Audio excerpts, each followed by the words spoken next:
ঠাকুর বলেন সজ্জনের রাগ থাকতে নেই, তাঁর ধর্ম কেবলই ক্ষমা। ও রামনীলর খুড়ি, তুমি হলে গিয়ে মা, তো মায়ের ধর্ম থেকে তুমি কখনো সরে এসো নিগা। দয়া ক্ষমা সব হলো গিয়ে মায়ের ধর্ম, তোমার ধর্ম, বুঝলে কি নে?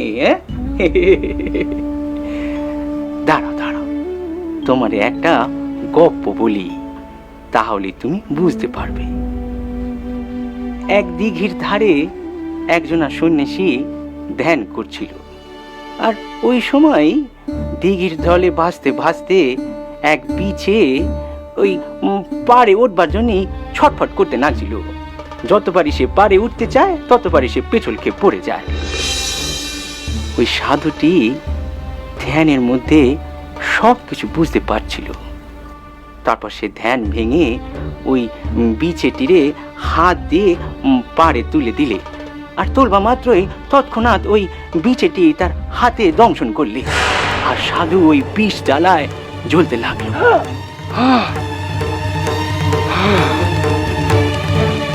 আমি তোকে জল থেকে তুলে প্রাণ দান করলাম, আর তুই আমায় কামড়ালি। আমি তোকে আর দয়া করব না। যা যা, তুই জলে ডুবে মর।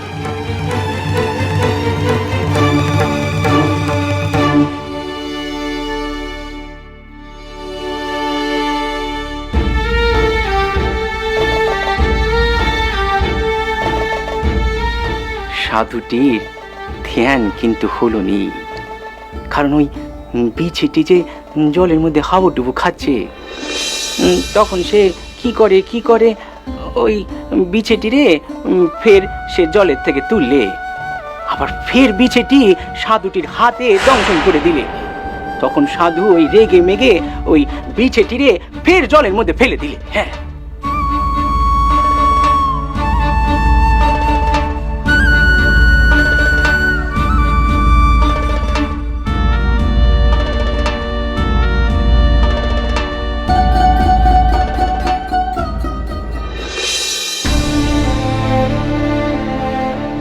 আমি কি করলাম?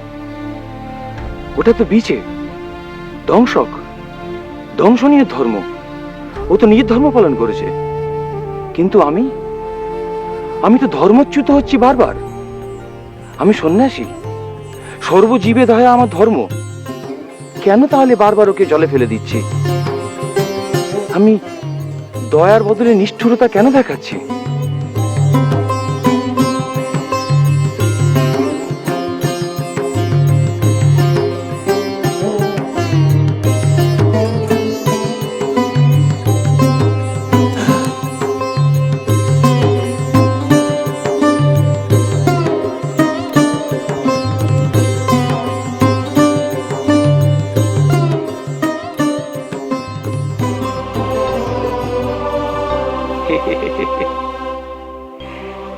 একটা লম্বা আখেরে তুমি যত টুকরোই করো না কেন, তার সব টুকরোই ওই মধুর মতো মিষ্ট।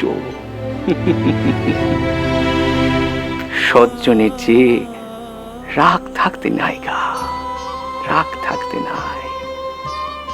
তার ধর্ম কেবল ক্ষমা। ওই যার ধর্ম তার কাছে যে যার ধর্ম সে তো করবেই গা। হ্যাঁ, তোমার ধর্ম হচ্ছে কি ওই দয়া আর ক্ষমা। তার জন্যই তো তুমি মা, সব্বার মা।